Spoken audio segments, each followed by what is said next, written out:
The air in Rome carries whispers faint, lingering echoes of voices long gone, rustling through the ancient columns and winding cobblestone streets. Picture this, the golden light of dusk settling over the Forum, shadows stretching like spectral fingers across the ruins. But beneath the grandeur of Rome's imperial past lies something far more unsettling, a world where the dead refuse to stay silent. For centuries, locals and visitors alike have reported eerie encounters, chilling visions, and unexplained phenomena tied to the city's darkest legends. Today, we're stepping beyond the history books and into the realm of the supernatural, where the ghosts of Rome's past still walk among us. Think of the Colosseum, where the roar of the crowd once drowned out the screams of gladiators. Now, when the moon is high, some claim to hear those same screams rising from the empty arena, phantom echoes of battles fought and lives lost. Or consider the Palatine Hill, home to emperors who shaped the fate of an empire, yet whose restless spirits are said to pace the ruins, tormented by their own legacies. These aren't just stories, they're fragments of a world where history and hauntings intertwine, where the veil between the living and the dead feels unnervingly thin. What if I told you that Rome's ghosts aren't merely figments of imagination, but remnants of real lives, real tragedies, and real curses that refuse to fade? From the vengeful spirit of Nero, said to stalk his golden palace, to the ghostly procession of Vestal virgins spotted near their sacred temple, these tales are woven into the very fabric of the city. Over the next 21 stories, we'll unravel the mysteries of Rome's most haunted corners, digging into the truth behind the legends. So settle in, because by the end of this journey, you might just find yourself glancing over your shoulder, wondering if the shadows around you are truly empty. The past has a way of clinging to Rome, and some stories are far from over. The ghost of Emperor Nero lingers like a stain on Rome's history, a ruler whose cruelty and extravagance became the stuff of nightmares. They say his spirit still haunts the ruins of his Domus Aurea, the Golden House, a sprawling palace built with stolen riches after the Great Fire of Rome. Visitors wandering those crumbling halls sometimes report an unnatural chill in the air, as if the very stones remember his presence. But the most unsettling accounts speak of distant, off-key lyre music drifting through empty corridors, echoing the legend that Nero played his instrument while Rome burned. Was it truly indifference, or was the emperor crafting a song for the destruction he allegedly orchestrated? Centuries later, locals whisper that his ghost isn't just trapped, he's tormented. Some claim to have seen a shadowy figure in imperial robes, his face twisted in anguish, pacing the ruins as if searching for something he can never reclaim. Others speak of disembodied wails, the sound of a man consumed by guilt, though historians still debate whether Nero ever felt remorse at all. The irony is haunting. A man who built a golden monument to his own glory, now doomed to wander its ruins, forever bound to the city he both ruled and ruined. What makes this legend so enduring isn't just the specter of Nero himself, it's the question of justice. If his ghost truly lingers, is it punishment for his crimes, or simply the weight of history refusing to let him go? The Domus Aurea, once a symbol of his excess, now stands as a tomb for his legacy, a place where the past feels unnervingly alive. And perhaps that's the most chilling thought of all. Some sins are so great, even death can't erase them. The Scipio family tomb stands as a silent sentinel on the outskirts of Rome, a monument to one of history's greatest dynasties. yet shrouded in whispers of something far darker. Generals, statesmen, and heroes of the Republic were laid to rest here, their names etched into stone alongside their conquests. But walk those shadowed corridors today, and you might feel the weight of more than just history. Locals speak of flickering lights with no source, murmurs in a long-dead dialect, even the faint clatter of armor where no living soul stands. It's as if the Scipios themselves refuse to surrender their vigil, bound to the earth by some unfinished business. What could keep such a proud family tethered to the world of the living? Some say it's the sting of betrayal. The Scipios were no strangers to political intrigue. Their downfall came not on the battlefield, but in the backrooms of Rome where allies turned to enemies. Others believe it's the weight of unfulfilled oaths.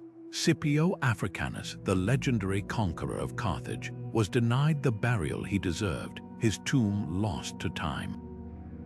Could his spirit and those of his kin still wander in search of recognition? The most chilling accounts come from archaeologists who have worked at the site. Tools vanish overnight, footsteps echo in empty chambers. One researcher swore he saw the shadowy outline of a man in a general's cloak standing over a sarcophagus, only for it to dissolve like smoke when approached. Whether it's lingering pride, simmering anger, or some deeper mystery, the Scipio tomb reminds us that even the mightiest can't always escape their past. And perhaps that's the real curse, not death, but the inability to let go. There are places where history bleeds into the present, where the ground itself seems to remember the horrors it witnessed. The Fields of Canny are one such place. In the year 216 BCE, this unassuming stretch of Italian countryside became the stage for one of Rome's most devastating defeats. The Carthaginian general Hannibal orchestrated a slaughter so complete, it said the river ran red with Roman blood. Tens of thousands perished in a single day, their bodies left unburied under the scorching sun. But centuries later, something far stranger lingers. Farmers working near the old battlefield swear they've seen figures moving at the edge of twilight, silent, shadowy ranks of soldiers marching in perfect formation, their ghostly standards tattered but still flying. What makes these sightings so chilling isn't just the specters themselves, it's the way they move. Witnesses describe the phantoms advancing with eerie discipline, as if still locked in the rhythm of battle, their spectral weapons gleaming faintly under the moon. Some even claim to hear the distant, muffled sound of trumpets or the metallic clang of swords against shields, carried on winds that otherwise stir nothing. It's as if the battle never truly ended, as if the earth refuses to let go of the fury and fear that once consumed it. Could these apparitions be trapped in some eternal replay of their final moments? Or is there something more profound at work, a collective unrest, a refusal to fade until their sacrifice is acknowledged? Local legends suggest the latter. There's a tale passed down through generations about a farmer who once tried to plow a new field near Cannae, only for his tools to strike something unseen. That night, he dreamed of a legionary covered in wounds, begging for proper burial. When archaeologists later excavated the site, they found fragments of ancient armor and bones, remnants of the forgotten dead. Perhaps that's the true tragedy of Cannae's Phantom Legion, not just the brutality of their deaths, but the anonymity that followed. Rome moved on, rebuilt its armies, and eventually triumphed over Carthage. Yet these soldiers, ordinary men torn from their homes to die far away, never received the closure their spirits might crave. So they march still, not as conquerors or heroes, but as echoes. A reminder that even in victory, war leaves scars that time alone can't heal. And sometimes the past doesn't just whisper, it marches. The Via Appia stretches like a ribbon of stone through the Roman countryside, its ancient cobbles worn smooth by 2,000 years of footsteps. But among all the travelers who have walked this road, none are as tragic as the veiled woman known only as the ghostly bride. She appears most often on moonlit nights, her tattered wedding gown shimmering faintly as she drifts between the cypress trees, her hands clutching wilted roses. Those who have crossed her path speak of a grief so palpable it chills the air, a sorrow that lingers long after she vanishes into the mist. Legend claims she was a noblewoman from the days of the Republic, betrothed to a soldier who never returned from battle. On the day of their wedding, dressed in her finest silks, she waited at the roadside for news only to receive word of his death. Some say her heart gave out on the spot. Others whisper she threw herself into the Tiber, her body washing ashore miles downstream, but her spirit, it seems, remained tethered to the place where hope died. Now she walks the Via Appia endlessly, searching for a love that can never return. What makes her story so haunting isn't just the melancholy of lost love, it's the details that defy explanation. Modern witnesses report rose petals scattered where no flowers grow, the scent of myrrh and salt lingering where she's passed. A group of cyclists once swore they saw her kneeling beside the road, her fingers tracing letters on a broken milestone letters that faded before anyone could read them. Archaeologists working near the Appian Way have even uncovered small offerings left in the brush, tiny clay dolls, rusted rings, and notes pleading for her rest. It's as if the living still try to ease a sorrow that outlasted empires. Could there be a way to free her spirit? Local folklore suggests the answer lies in the very road she haunts. An old tale speaks of a hidden mile marker, one carved with a lover's oath. If someone could find it, if they could speak the soldier's name aloud, perhaps the bride's vigil would end. But after centuries of searching, no one has succeeded. Until then, she remains a reminder that some promises outlive even death, and that grief, when deep enough, can echo through time. Now let's turn from sorrow to something far more sinister. Not all of Rome's ghosts are lost in longing, some are fueled by vengeance. Our next specter doesn't wander aimlessly. It hunts. Emperor Demission ruled Rome with an iron fist, a man so consumed by suspicion that he lined his palace walls with polished stone to catch the reflections of would-be assassins. But not even his paranoia could save him from the dagger thrust that ended his reign. And yet, if the stories are true, it didn't end his presence. The ruins of his palace on the Palatine Hill now house something far more unsettling than crumbling marble. Visitors who brave the site after sunset speak of an oppressive silence, broken only by the faint scrape of sandals on stone footsteps with no visible source. Some feel an icy grip on their shoulders, as if unseen hands still grasp for power even in death. What fuels such a spirit? Domitian's reign was a tapestry of terror. Political purges, executions, and a reign so ruthless that the Senate celebrated his murder by hacking his statues to pieces. But legends claim the emperor had one final act of defiance. As he lay dying, he supposedly whispered a curse upon his killers, vowing that no one who betrayed him would know peace. Whether superstition or coincidence, several conspirators met violent ends shortly after his death. Now, centuries later, his ghost is said to linger where he once held court, his shadow flickering between the arches like a specter of unresolved rage. The most chilling encounters come from after-hours security guards patrolling the Palatine.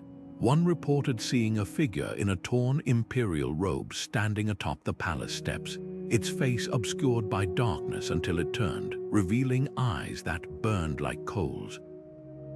Another described hearing whispers in Latin, too rapid to decipher, as if the air itself carried the echoes of long-dead courtiers scheming. Even skeptics admit the atmosphere shifts unnervingly in certain spots, as if the stones remember the fear they once witnessed. Perhaps the most haunting question isn't whether Domitian's ghost exists, it's why he remains. Is it vengeance that binds him, or the sheer force of his will, refusing to relinquish control even in the afterlife? His palace, once a symbol of absolute power, now stands as a monument to tyranny's echo, and for those who sense his presence, the message is clear: some rulers never truly fall. They simply wait in the shadows, watching for their moment to rise again. Now, let's descend from the heights of imperial wrath to the depths of the city's underbelly, where an even older evil stirs. Beneath Rome's bustling streets lies a labyrinth of tunnels, and in their darkest corners, something primal is said to lurk. The Baths of Caracalla once pulsed with life, a sprawling complex where emperors and commoners alike soaked in steaming pools, their laughter bouncing off marble walls lined with mosaics. Today, those same ruins stand silent, their grandeur reduced to broken arches and empty halls. But silence isn't the only thing that lingers here. Visitors who wander the baths at dusk often report something unnatural. The faint sound of water dripping where no pipes remain. The distant murmur of conversation in a language that hasn't been spoken in centuries. Even more unsettling are the accounts of shadowy figures glimpsed between the columns, silhouettes that move with purpose, as if still following the routines of their long-lost lives. What makes these apparitions so chilling isn't just their presence, it's their familiarity. A tour guide once swore she saw a group of spectral bathers reclining in what used to be the caldarium, their forms shimmering like heat haze above the dry stones. Another witness described hearing children's laughter near the ruined gymnasium, though no living soul was present. It's as if the baths aren't ruins at all, but a stage where the past occasionally flickers back to life, replaying fragments of a world long gone. But not all encounters are so benign. Night guards patrolling the perimeter have reported sudden drops in temperature, their breath frosting in air that moments before was warm. One man claimed to feel an invisible hand shove him toward an empty pool, only to find claw marks on his shoulders the next morning. Could these be echoes of darker moments hidden beneath the bath's luxurious facade? Historians note that Caracalla himself, the emperor who commissioned the baths, was infamous for his brutality, ordering massacres and betraying his own brother. Perhaps the violence of his reign left scars even the steaming waters couldn't wash away. The most haunting theory, though, comes from an archaeologist who spent years studying the site. She believes the phenomena aren't random. They follow patterns tied to ancient rituals. Offerings to the gods were once made in the bath's sacred springs, and curses etched onto lead tablets have been found buried nearby. If spirits linger, she suggests, it might be because they're bound by something far older than memory, by oaths, bargains, or pleas that were never fulfilled.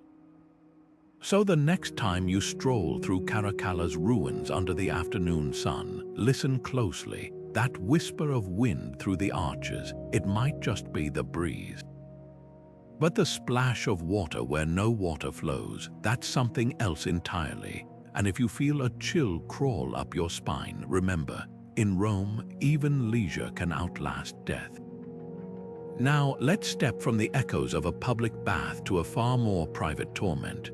A home where the walls themselves seem to scream. The temple of Jupiter Optimus Maximus once crowned Rome's sacred Capitoline hill, its golden roof gleaming like a beacon of divine power. Here, emperors swore oaths, generals sought blessings before battle, and the fate of the empire was thought to hinge on the gods' favor. But when fire reduced the temple to rubble not once but 3 times, whispers began. What if Jupiter himself rejected Rome's offerings? Today, the scattered stones tell a darker story. Locals refuse to walk the site after sundown, reporting sudden cracks of thunder from cloudless skies and blinding streaks of lightning that leave no scorch marks behind. One night watchman described the air thickening with the scent of burning myrrh, then collapsing to his knees under an unseen force, his ears ringing with what he swore were Latin words, "You are not worthy." What could provoke such fury from beyond the grave? Some point to the temple's final destruction in the 5th century, when invaders stripped its gold and melted sacred statues, an act of sacrilege that might have severed the bond between God and city. Others believe the curse runs deeper, tied to a long-forgotten prophecy. Ancient texts speak of a warning carved into the temple's foundation. "Should my house fall a 4th time, Rome will follow." Though the ruins have never fully collapsed since, workers repairing the site in the 18th century claimed their tools grew too hot to hold, and one mason vanished overnight, his hat found neatly placed atop a broken column. The most chilling accounts come from archaeologists who have dared to study the temple's remnants. One team reported their equipment malfunctioning inexplicably, cameras capturing only static, voice recorders picking up guttural growls beneath their own voices. Another researcher swore she saw a towering figure in a tattered priestly robe standing among the ruins at dawn, its face obscured by a veil of smoke. When she approached, the figure dissolved, leaving behind a single oak leaf Jupiter's sacred symbol resting on an altar stone still warm to the touch. Is this divine wrath or something more human? Skeptics suggest underground gases might explain the strange lights, while acoustics could amplify distant storms into phantom thunder.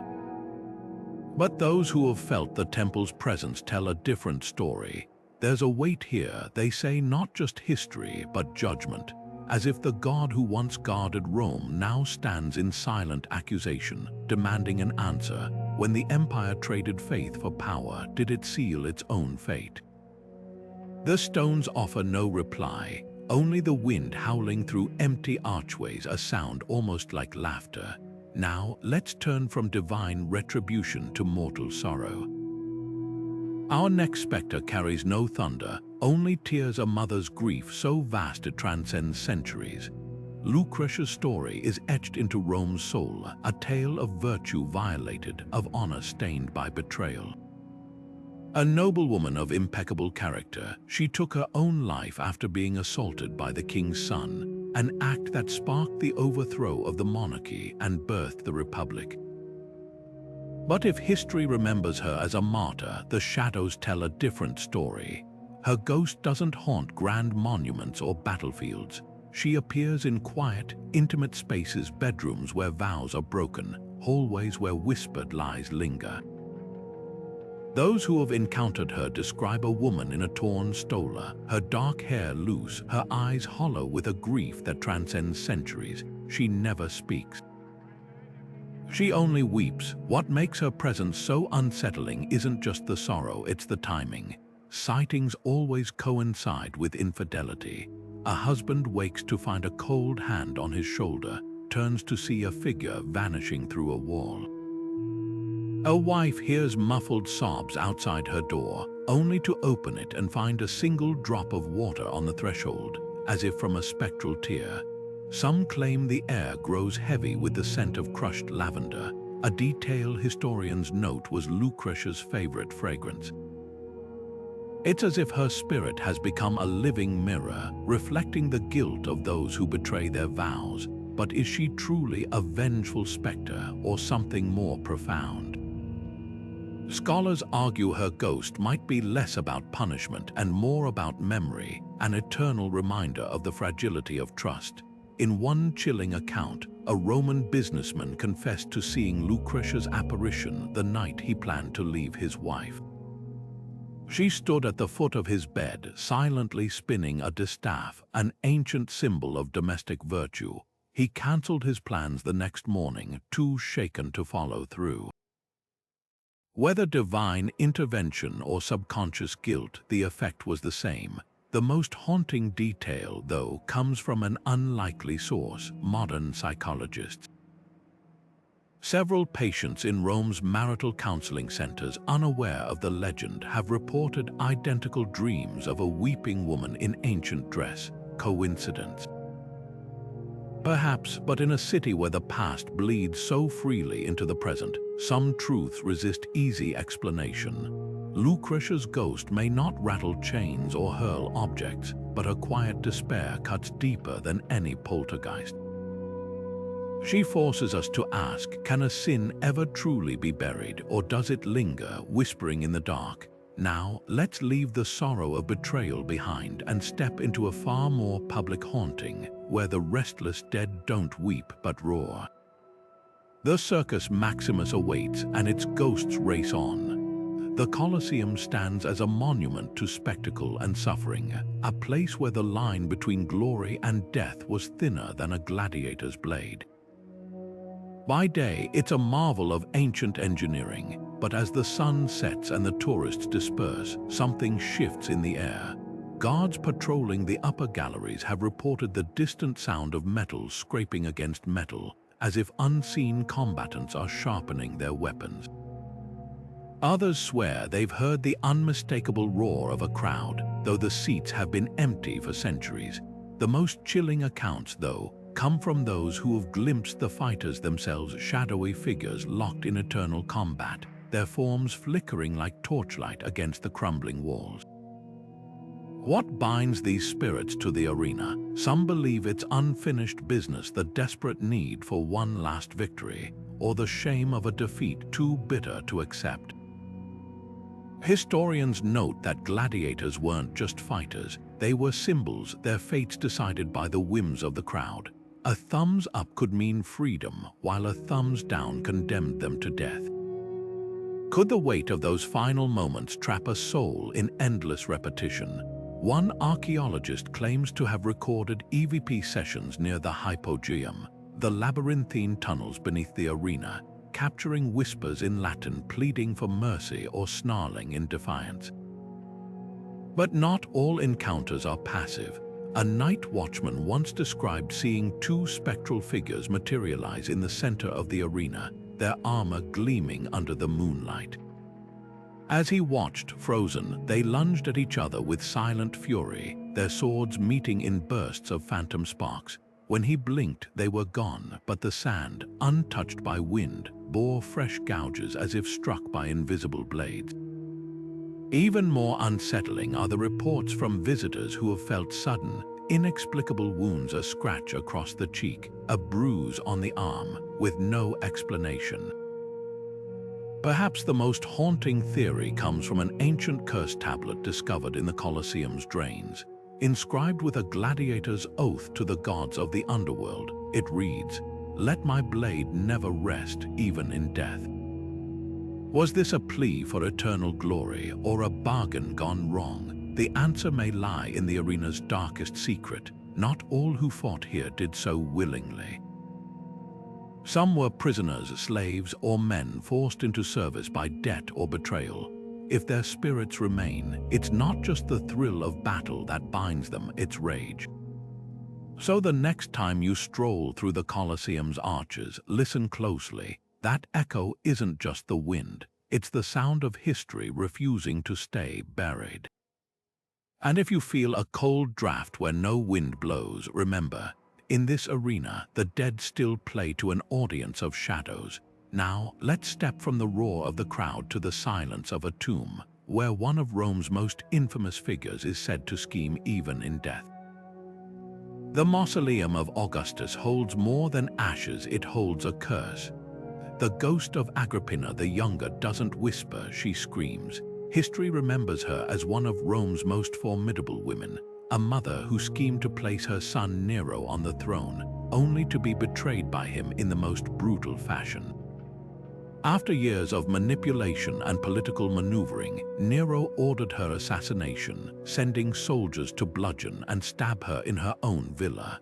But if he thought death would silence her, he was wrong. Near the ruins of that villa, on the shores of Lake Lucrino, visitors report encountering a figure in waterlogged imperial robes, her face contorted with fury, her outstretched hands clutching at the air as if still fighting for breath. Fishermen swear the lake itself recoils when she appears, its surface suddenly still as glass beneath the moonlight, a silence so unnatural it feels like the world itself is holding its breath. What makes Agrippina's haunting so chilling isn't just her presence, it's the pattern. Those who have glimpsed her ghost often describe a searing pain in their chest, as if an invisible blade had pierced them. Others claim to hear a woman's voice hissing in Latin, though the words vanish before they can be understood. But the most unsettling accounts involve those who bear even a passing resemblance to Nero. A historian researching Agrippina's life reported waking to find his notes scattered and his mirror cracked, his reflection distorted into something grotesque. A tour guide with curly auburn hair like the young emperor's collapsed with a sudden fever after spotting the ghost near the lake's edge, her skin burning to the touch for days. Coincidence, perhaps, but in Rome, where the past clings like cobwebs, coincidence rarely explains the unexplainable. Could Agrippina's spirit be trapped in a loop of her final moments, reliving the betrayal over and over? Or is her haunting something far more deliberate? Ancient texts hint at her knowledge of dark rituals, whispered invocations to the Furies for vengeance. Some say she cursed Nero with her dying breath, and though his body perished, her wrath did not. Modern paranormal investigators have recorded spikes of electromagnetic energy near the villa ruins, with one device capturing a voice repeating a single phrase, "Matricide never sleeps."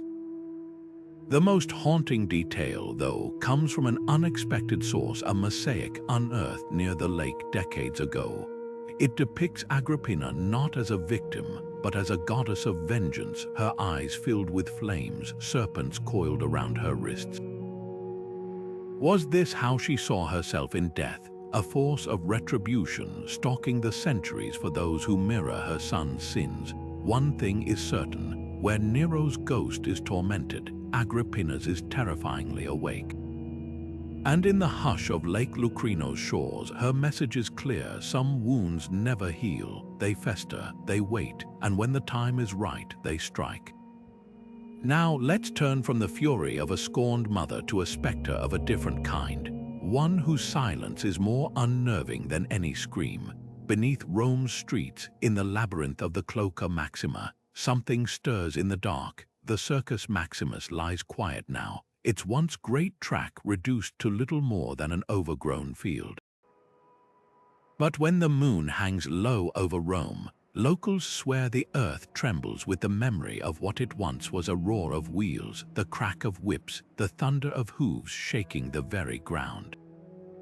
This was where Rome came alive, where charioteers became legends and fortunes were won or lost in the blink of an eye. Yet for one racer, it seems the race never ended. They call him the phantom chariot of the Circus Maximus, a spectral driver forever trapped in his final lap. Witnesses describe a blur of motion, a chariot pulled by horses with eyes like burning coals, careening around the long-vanished turns at impossible speeds. The driver, clad in a tattered tunic of imperial blue, grips the reins with white-knuckled fury, his face locked in a snarl of desperation. But the strangest detail: his chariot bears no wheels. It glides just above the earth, suspended in some unholy mimicry of the race he can't escape. What doomed him to this endless circuit? Some say he was a champion who cheated death one too many times, a man who made bargains with darker forces to keep winning. Others whisper of a curse cast by a rival, binding his soul to the track after a fatal crash. The most chilling accounts come from those who have stood too close to the apparition. A night watchman patrolling the ruins once reported feeling the whip crack of wind as the chariot passed through him, his body seizing with the phantom pain of trampling hooves. Another claimed to hear the ghostly screams of the crowd chanting a name: Scorpus, a legendary racer who died young in a collision so brutal, his body was unrecognizable. But here's the twist: history records no charioteer by that name perishing at the Circus Maximus. So who or what is this tormented specter? archaeologists have uncovered lead curse tablets buried beneath the track's starting gates, inscribed with pleas to gods and demons alike for victory. Could one of these desperate prayers have been answered too well, binding a soul to eternal competition? Or is this something far older, a remnant of Rome's earliest races, when chariots were said to carry not just men, but the favor of the gods themselves? The answer may lie in the pattern of the hauntings. The phantom never appears during daylight, only in the hour before dawn, the same time ancient races began, when the air was cool and the sand still damp. Those who have studied the phenomenon note something even eerier. The apparition always completes exactly 7 laps before vanishing, mirroring the traditional length of a championship race. It's as if the Circus Maximus isn't just a place, but a wound in time, replaying its greatest triumphs and tragedies for an audience of shadows. So next time you walk those grassy ruins, pause as the first light touches the Palatine Hill. Listen closely, that rustle in the breeze, it might just be the wind, but the distant echo of hooves where no horses run, that's the past refusing to finish the race. And if you feel the ground vibrate beneath your feet, don't look back, because in the Circus Maximus, the dead still ride for glory. Now, let's leave the roar of the racetrack behind for a whisper, a love story so tragic, its echoes linger in the very stones of Rome. Our next specter doesn't race or rage, she waits. Julia's voice was once the pride of Rome, a melody that filled imperial halls, charming senators and poets alike. But when her father Augustus discovered her secret affairs and political schemes, that voice fell silent, banished to a barren island where she spent her final years forgotten. Today, the ruins of her prison still stand off the coast of Ventotene, and on nights when the wind howls just right, something extraordinary happens. Fishermen drifting near the island's jagged cliffs report hearing a woman's voice weaving through the gusts, a mournful tune in long dead Latin, as if the stones themselves have learned to sing her sorrow. What makes Julia's ghost so haunting isn't just the loneliness of her exile, it's the duality of her legend. Some visitors to the island swear her spirit is gentle, a figure in a faded stola glimpsed staring out to sea, her hands pressed to her chest as if holding a long-lost letter.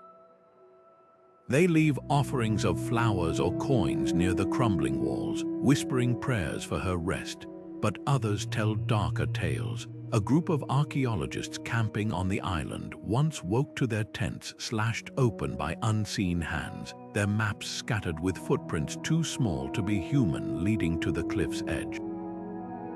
One woman claimed to feel icy fingers grip her wrist as she examined Julia's old bathhouse, a voice hissing in her ear, "Do you know what it is to be erased?" Historians note the cruel irony of Julia's fate. Augustus, who crafted laws to restore Rome's moral fabric, couldn't control his own daughter's defiance. Her exile wasn't just punishment, it was a rewriting of history. Official records scrubbed her name from celebrations, her statues melted down, yet the very act of silencing her seems to have anchored her spirit more firmly to the world. Locals speak of a phenomenon they call Julia's echo, moments when the wind carries not just song, but fragments of conversation, laughter, even arguments in the cadence of imperial Latin. It's as if the island has become a vault for everything she wasn't allowed to say. Could there be a way to quiet her restless spirit? An old legend from Ventotene suggests that Julia doesn't seek forgiveness, she seeks acknowledgement. A priest in the 1700s claimed to have seen her ghost holding a shattered mirror, trying in vain to piece together her reflection. Perhaps what binds her isn't guilt, but the erasure of her identity. Modern visitors who speak her name aloud at the ruins sometimes report a sudden stillness in the air, as if the wind itself is listening. Others find fresh violets, Julia's favorite flower, growing in cracks where no soil should sustain them. The truth may lie somewhere between history and ghost story. Julia's voice endures not because she was wicked, but because she was human, a woman whose flaws were magnified by the glare of empire. Her ghost doesn't haunt Rome's grand monuments, but this lonely outpost where the sea and sky meet. And in that, there's a lesson. You can banish a person, but you cannot silence a story. Especially when that story refuses to end. Now, let's journey from the solitude of exile to the chaos of battle where the ghosts don't weep or sing, but march in endless formation. The fields of Philippi await, and the dead are restless. The catacombs beneath Rome stretch for miles, a silent city of the dead where early Christians carved their final resting places into soft volcanic rock. By day, these tunnels are a historical curiosity, their walls lined with ancient symbols and the bones of martyrs. But when the last tour group leaves and the lights flicker out, something else stirs in the darkness. Visitors who linger too long report an unsettling phenomenon, whispers, not the echoes of distant guides or the murmur of other tourists, but hushed voices speaking just beyond comprehension, as if the very walls are trying to convey secrets buried for centuries. One of the most chilling accounts comes from a scholar studying the catacombs of Domitilla. Working late by lantern light, he swears he heard his name called from an empty side passage, not in a shout, but in the intimate tone of a friend leaning close to share a confidence. When he turned, his lantern revealed nothing but crumbling frescoes of saints, yet the air smelled faintly of myrrh, a funeral spice used in ancient burials. Others describe the whispers as fragmented prayers in long-dead dialects, or the rustle of parchment where no parchment exists. It's as if the catacombs remember not just the bodies interred here, but the words they carried in life, their hopes, fears, and unfinished business. But the whispers aren't the only unnerving presence. Deep in the labyrinthine tunnels, where even modern lighting struggles to penetrate, shadowy figures have been glimpsed moving with purpose between the tombs. Unlike typical ghostly apparitions, these forms lack distinct features, their faces blurred as if eroded by time, their robes merging with the darkness. A group of students on a nighttime photography expedition once captured one such figure on camera, a silhouette standing protectively near a child's burial niche. When they reviewed the image later, the face that should have been shadowed instead showed the faintest hint of eyes, wide and watchful. The photo vanished from their device within hours. Who or what are these silent sentinels? Some believe they're the spirits of early Christian deacons, tasked in life with protecting the faithful, and now bound to guard them in death. Others suggest a darker origin, the restless souls of those buried hastily during times of persecution, their graves unmarked, their stories untold. The most compelling theory comes from an inscription found in the catacombs of Priscilla, where a 2nd-century carving warns, "The sleepers here are not forgotten, for their keepers walk where no light falls." Perhaps the most haunting encounter occurred in the catacombs of Calixtus, where a caretaker reported seeing a figure in a tattered cloak placing fresh oil lamps beside long, dry burial niches. When he approached, the lamps were gone, but the scent of burning olive oil lingered for hours. It's a poignant detail. In antiquity, lamps were left to honor the dead, their flames symbolizing life enduring beyond the grave. Could these phantom guardians be maintaining rituals that outlasted empires? The catacombs don't offer easy answers. They're a place where faith and mortality intertwine, where every whisper could be an echo or an epiphany. So if you ever find yourself standing in those candlelit passages, listen closely. The voice you hear might just be the wind, or it might be a story that's waited 17 centuries to be heard. And in the hush of the tunnels, one truth becomes clear. Some silences aren't empty, they're patient. Now, let's leave the whispers behind for a presence far more deliberate, a ghost who doesn't murmur but warns. Our next spectre isn't just restless, it's on guard. The tomb of the unknown sentinel awaits. The Temple of Vesta stood as Rome's beating heart, a sacred space where the eternal flame symbolized the empire's unbroken spirit, tended by the Vestal virgins, women sworn to purity and devotion. But when the fire was extinguished in the 4th century, their order disbanded and their temple fell to ruin, yet something or someone refused to let go. Among the scattered columns and broken altars, a lone figure has been glimpsed for centuries, her white robes luminous in the moonlight, her hands cupped as if cradling a flame that no longer burns. This is the ghost of the last Vestal, and her vigil defies time itself. Witnesses describe her presence with uncanny consistency, a woman of solemn beauty, her head veiled in the traditional manner, moving soundlessly through the ruins. Tour guides leading night walks near the forum often pause mid-sentence, sensing a sudden drop in temperature, only to turn and spot a flicker of movement near the temple's circular foundation. One account tells of a photographer who captured her image by accident, a blur of white among the shadows, her face turned upward as if listening to voices only she could hear. When he reviewed the photo later, the figure was gone, but the air around the spot where she'd stood shimmered faintly, like heat rising from invisible embers. But what binds her to this place? The Vestals were no ordinary priestesses. Chosen as young girls, they served for 30 years, their lives dedicated to maintaining the sacred flame, a duty so vital that its extinction was seen as an omen of Rome's fall. To neglect the fire was punishable by death, to let it die unthinkable. Yet history tells us it did die, snuffed out by the rise of Christianity and the empire's shifting faith.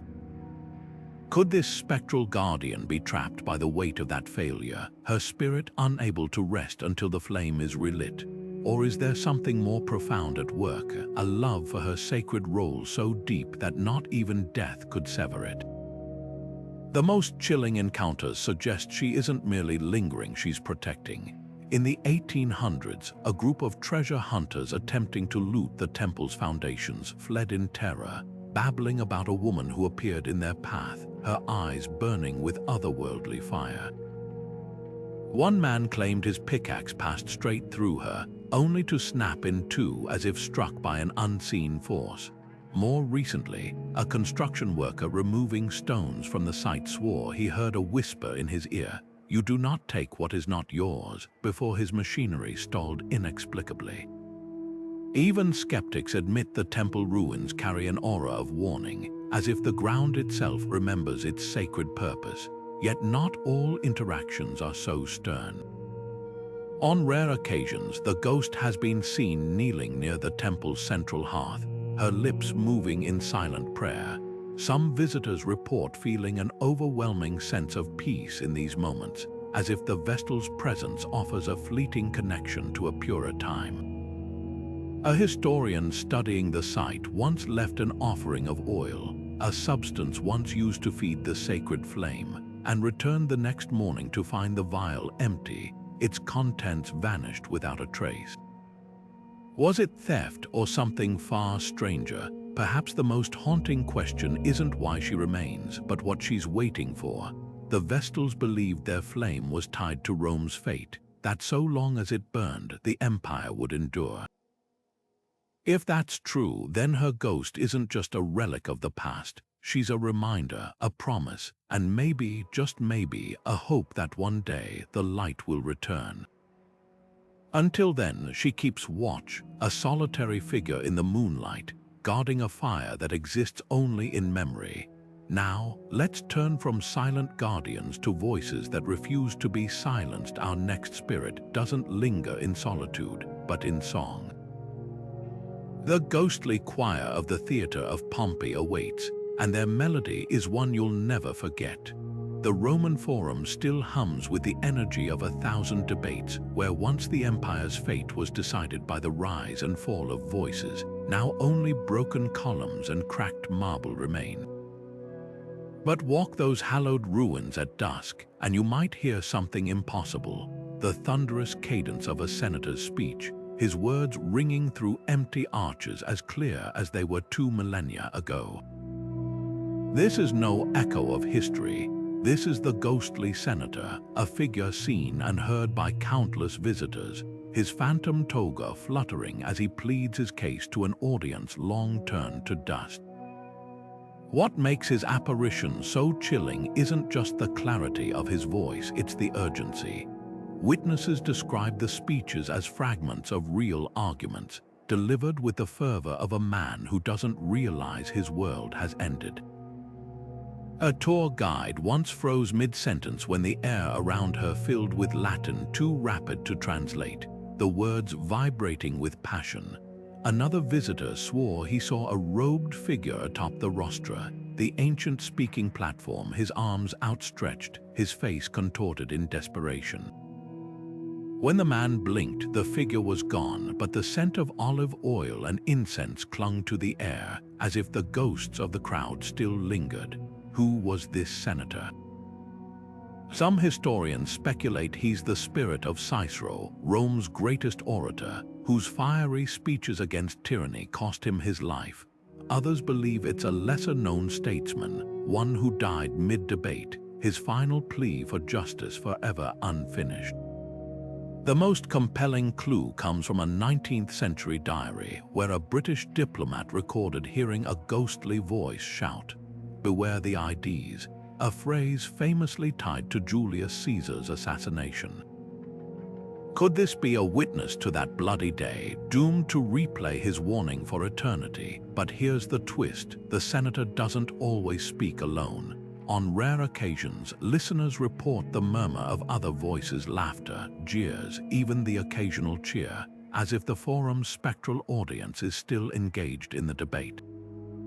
A group of students conducting an overnight study once captured audio of what sounded like a heated exchange, complete with the thump of a fist against stone.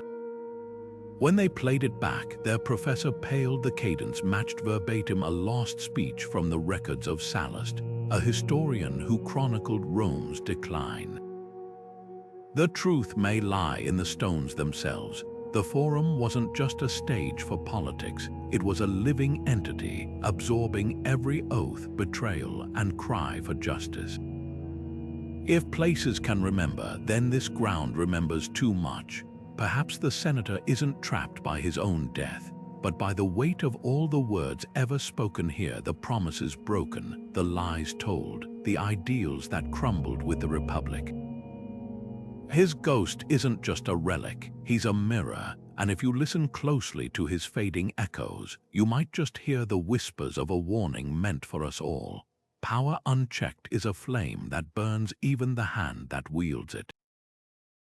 Now let's turn from the echoes of politics to a silence far more ominous, a curse not spoken, but written in blood. The next spirit doesn't debate, it waits. And its vengeance is carved in stone. Deep within the ruins of the temple of Mars altar, Mars the Avenger stands a lone statue, its once fierce features weathered by centuries of rain and wind. The god of war's likeness is missing an arm, his sword long gone, but locals swear his power remains. They call it the cursed statue, and the stories surrounding it are enough to make even the boldest historian hesitate.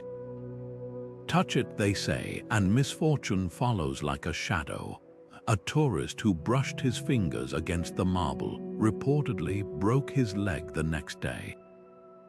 An archaeologist who moved the statue for study fell mysteriously ill, her fever spiking the moment the pedestal shifted. Coincidence? Maybe, but in Rome, where the divine and the damned walk hand in hand, some coincidences feel like fate. What fuels this legend? Mars wasn't just a god of battle, he was a deity of oaths, a guardian of justice. His temple housed the standards lost in battle, symbols of Rome's shame that generals swore to reclaim. To disrespect his image wasn't just arrogance, it was an affront to the very ideals he protected. modern visitors sometimes report a metallic taste in their mouths near the statue, like blood on the wind. Others claim their cameras malfunction, capturing only blurred streaks where the statue should be, as if the god himself refuses to be recorded. The most chilling account comes from a night watchman who swears he saw the statue's remaining hand twitch, its fingers curling into a fist under the moonlight. But here's the twist: the curse isn't consistent. Some who have touched the statue suffer no consequences, while others are struck by tragedy months later.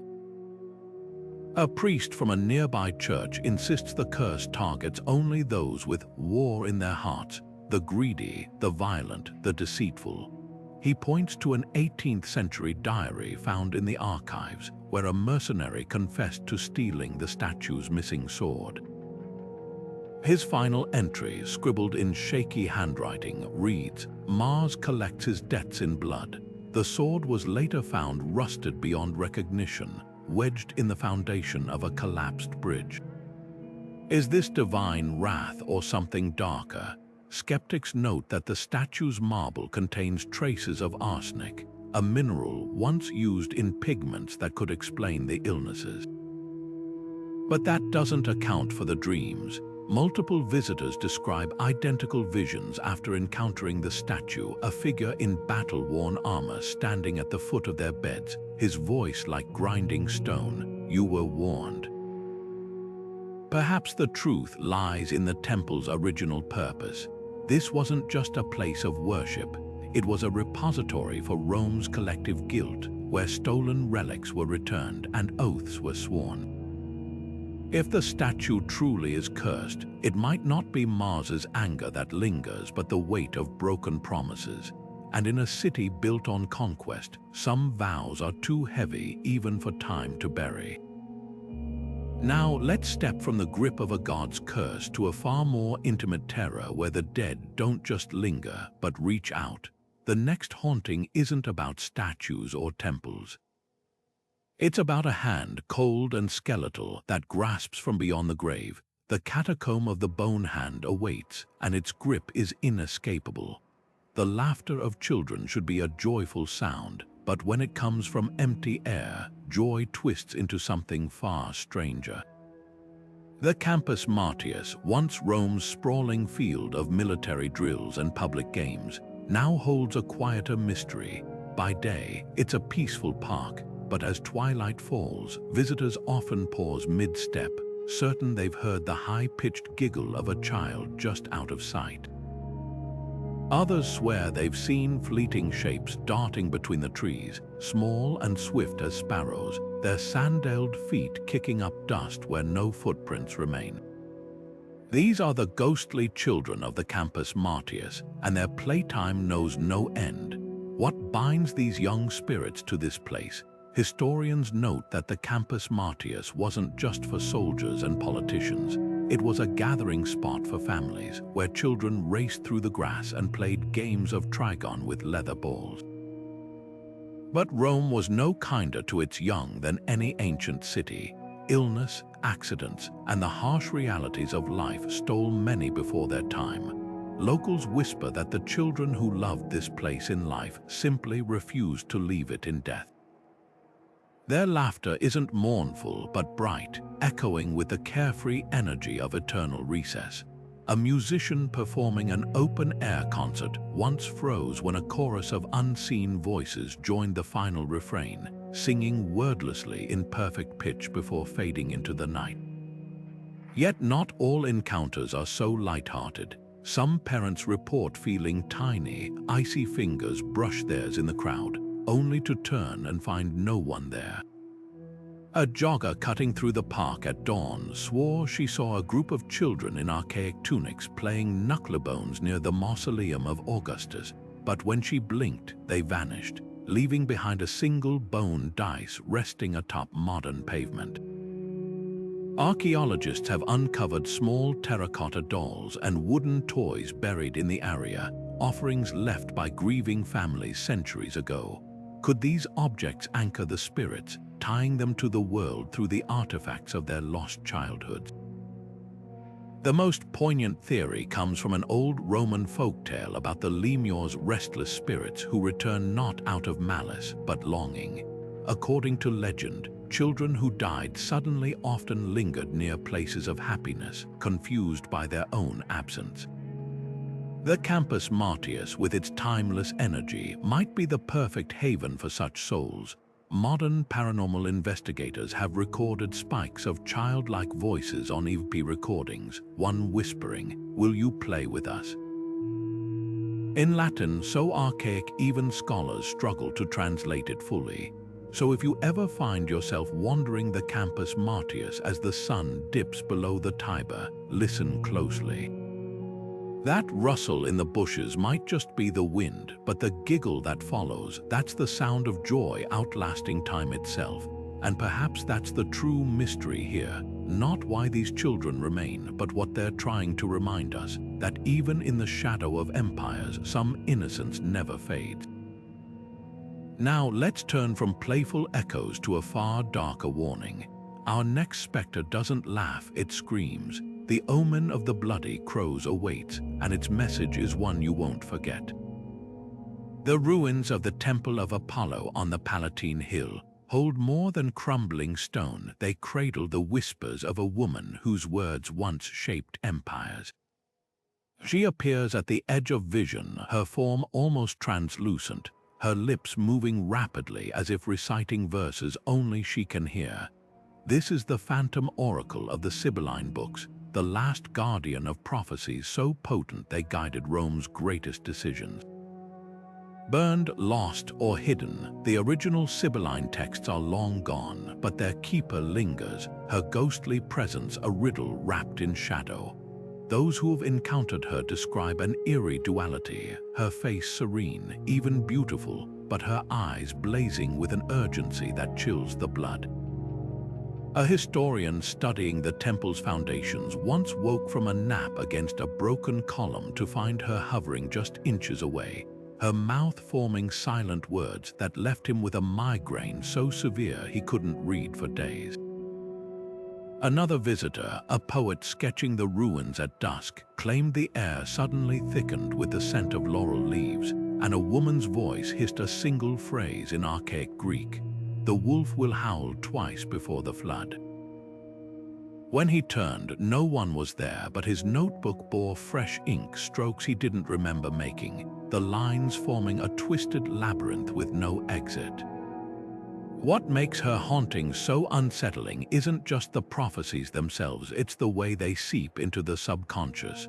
Multiple witnesses report dreaming of her after their encounters, visions filled with cryptic symbols, a cracked column oozing black water, an eagle with broken wings, a child crowned with flames. These aren't vague nightmares, they're eerily consistent, as if the oracle is stitching her warnings into the minds of those who cross her path. A sleep researcher studying paranormal dreams in Rome collected accounts from 19 unrelated individuals, all describing the same gaunt figure in white, urging them to mind the gap between the stones. When he traced the phrase back to ancient texts, he found it referenced a lost Sibylline prophecy about Rome's walls failing when the mortar of trust crumbles. But here's the chilling twist: some of her prophecies seem to come true.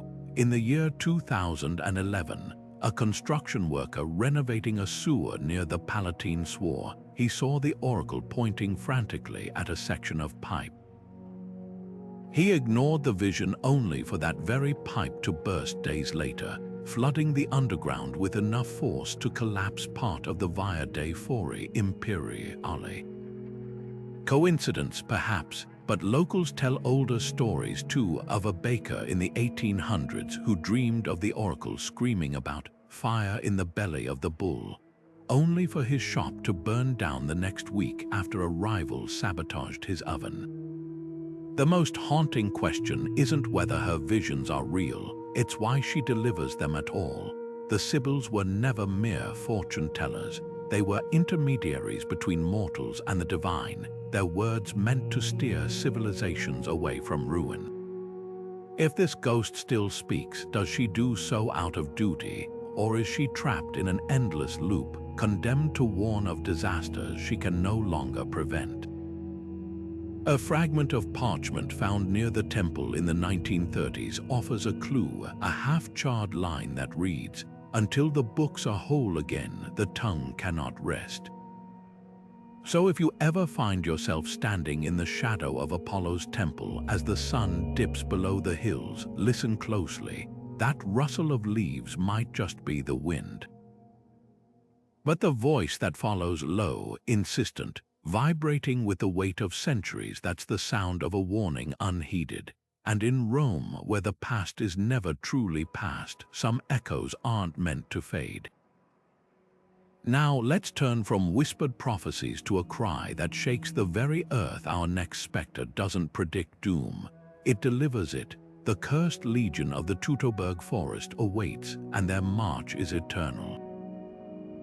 The ghost of Marcus Junius Brutus lingers where history turned, where daggers flashed and an empire shuddered.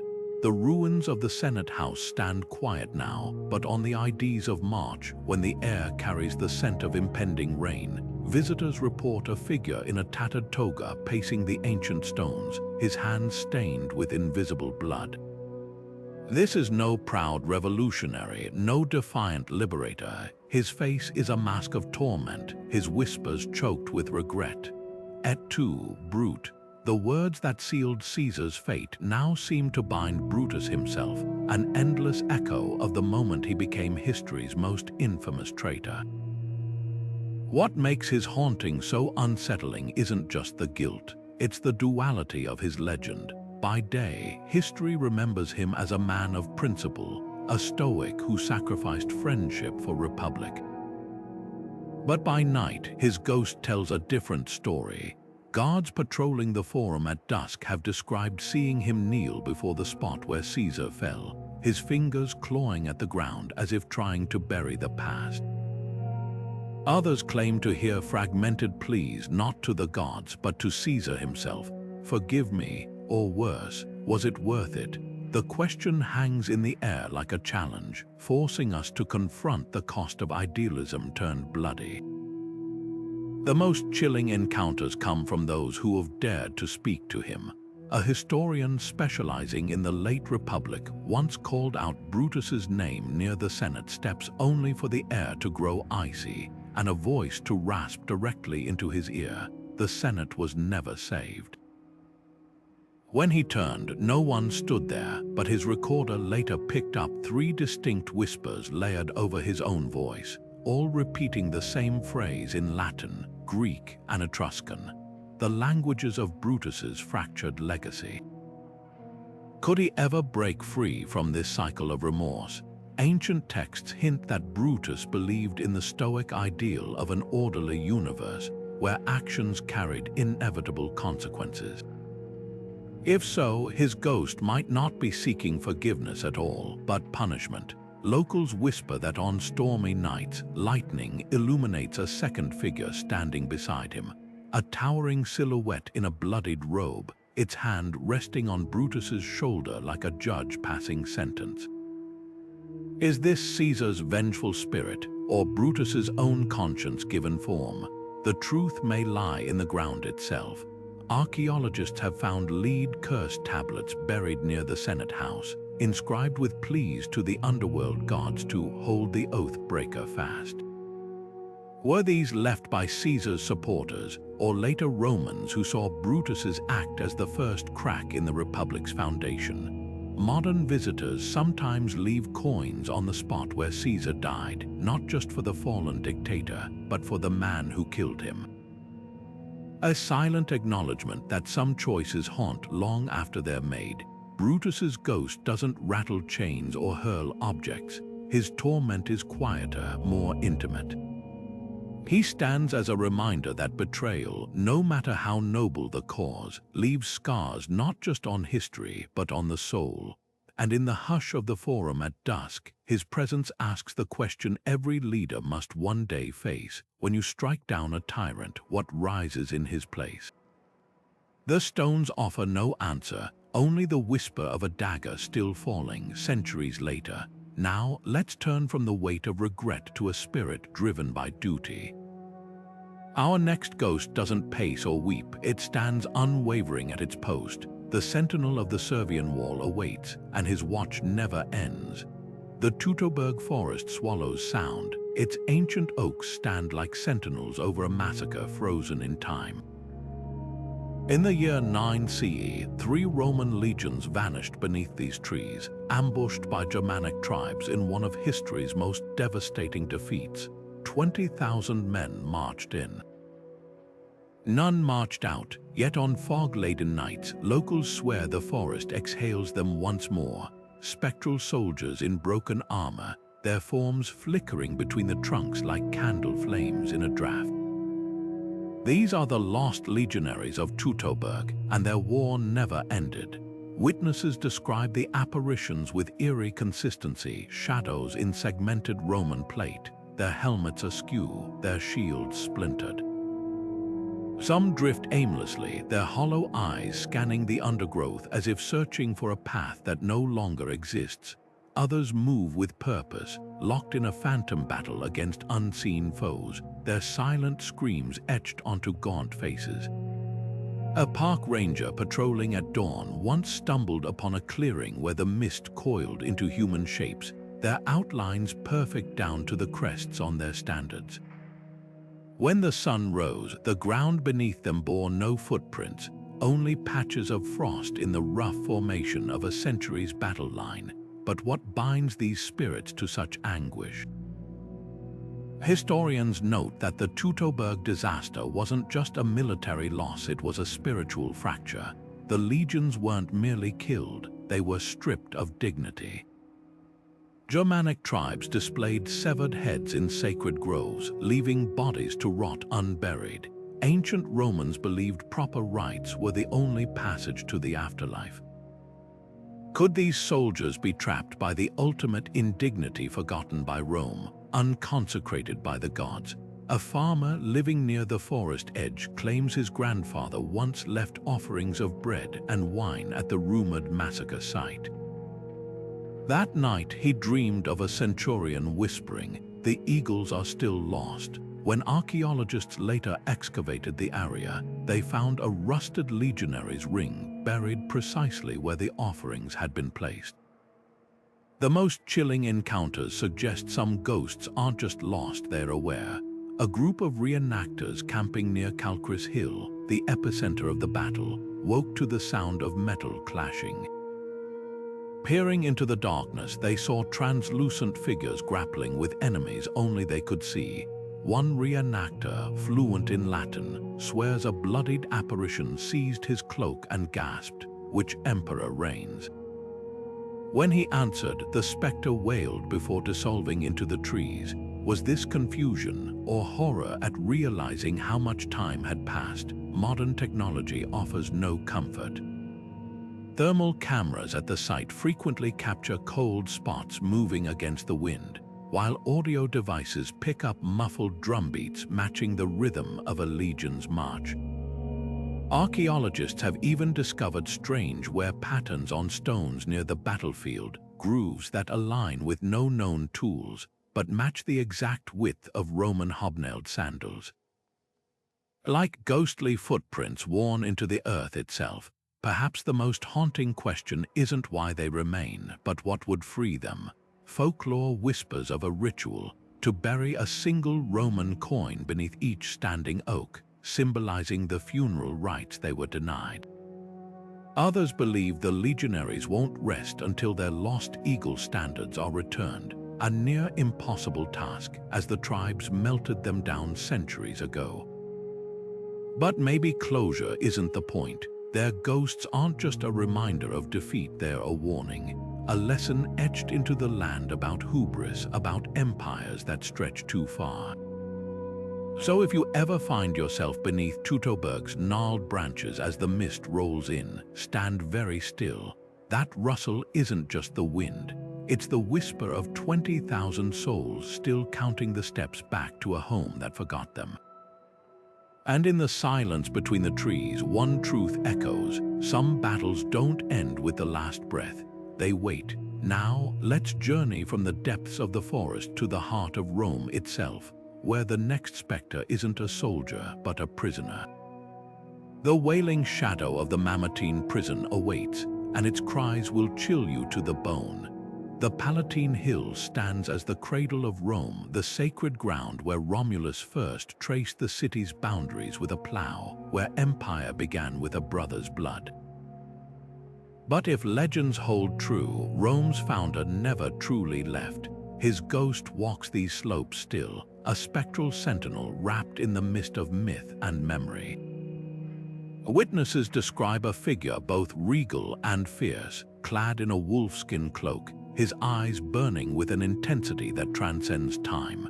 Some claim he appears during moments of crisis, a shadowy guardian standing atop the hill as storms gather over the forum, or striding through moonlit ruins when the city teeters on the brink of change.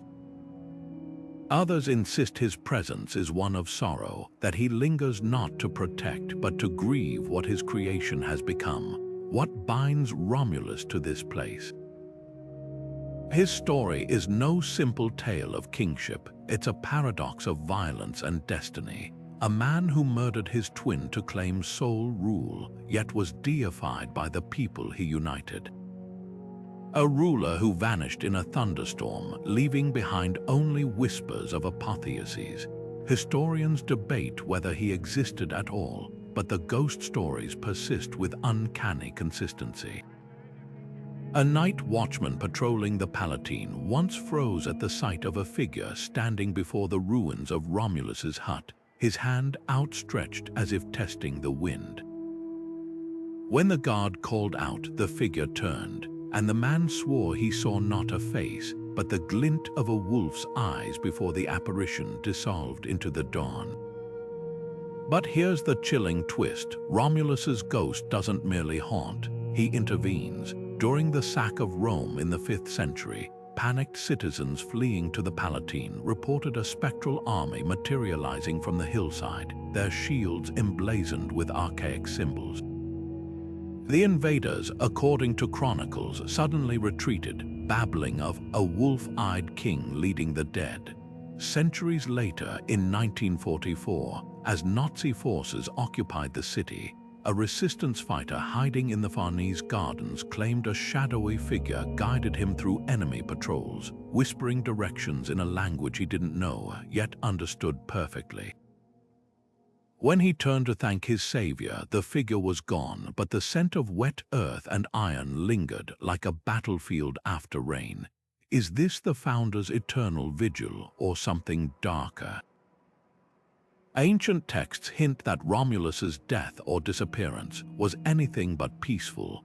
The Senate, tired of his tyranny, may have torn him limb from limb, scattering his remains across the very hill he once ruled. Could his ghost be a fragment of that fury, a king denied even the dignity of a tomb? Modern archaeologists have uncovered strange deposits of votive offerings buried near the Palatine's oldest layers, tiny bronze wolves, jars of milk, a nod to his feral infancy, and broken swords arranged in ritual patterns. These aren't relics of reverence, they're pleas, bargains, as if generations of Romans sought to appease a spirit they feared as much as they revered. Perhaps the most haunting question isn't whether Romulus watches over Rome, it's what he sees when he looks upon it. The empire he birthed has crumbled, its marble glory reduced to rubble. The laws he forged have been rewritten 1,000 times, yet his presence endures, a whisper in the stones, a shadow in the sacred grove. Is it pride that binds him? Regret, or some older magic, woven into the city's foundations when he first drew that fateful line in the dirt? One final account lingers in the archives. In the year 2000, a restorer working on the Palatine's frescoes felt a hand on her shoulder as she repaired a mural of the she-wolf. No one stood behind her. But when she examined her tool, she found a single copper coin, an ancient as from Romulus's era, balanced atop her paintbrush. On one side, the wolf. On the other, a single word, resurgam, I shall rise again. And so our journey ends where Rome began, with a ghost who is both myth and memory, a king and a phantom, a guardian and a warning. The city's first breath was his. Perhaps its last will be too, for in the hush of the Palatine at twilight, one truth remains: foundations laid in blood are never truly quiet. And some legends don't fade, they wait. From vengeful emperors to sorrowful lovers, the ghost stories of ancient Rome reveal a world where the past is never truly gone.